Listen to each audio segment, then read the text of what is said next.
maariye ku-xigeenka wakaalada xoogga korontada magaalada Berbera Maxamuud Axmed Jirde oo maanta qaar ka mid ah warfidiyeenada kula hadlay xafiiskiisa magaalada Berbera ayaa waxa uu sheegay in haba yaraatee ka maamul wakaalad ahaan aanay soo gaadhin wax sharciya ama cadeymo ay shirkadda Tayo Energy kula wareegayso wakaalada xoogga korontada Berbera dhawaan ayay ahayd markii munaasabad ballaaran loo qabtay wareejinta wakaalada xoogga korontada Berbera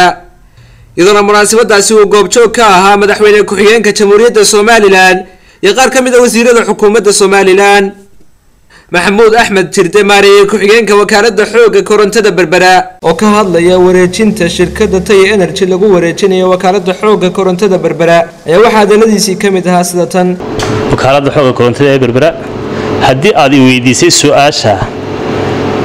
runtii annagu ka maamul ahaan meeshan horta sideedaba haddaan yar ka hormaro waa meel xasaasi ah sababtoo ah wax weeyaan waa halbowlihii waa sababtoo ah electricity-gu wuxuu ka mid yahay halbowlayaasha magaalada saa daraaddeed runtii annagu waxaanu nahay maamulkii xoogga korontada ee Berbera ilaa haddana namay soo gaadhin wax waraaqa ama dokumentiya oo sharciyan xaqiijinaya inaanu ku wareejino shirkadda Tayo wakaalada xoogga korontada ee Berbera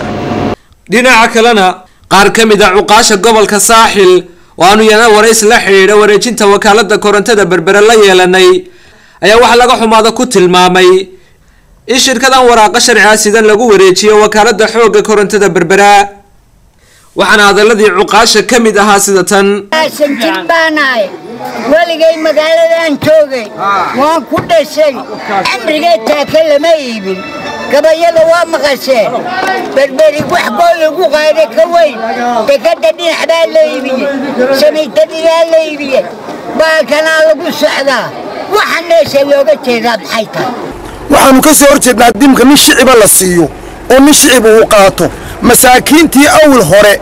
wax laga dhaafi jiray ee laga deyn jiray ee dawladdu kabi jirtay ee dawladdu dhaqaalin jirtay ee dawladdu ay iyadu hooyada u ahayd bal haddii maanta nin shicib oo ganacsada ah la siiyo oo nin shicib oo ganacsadi uu qaato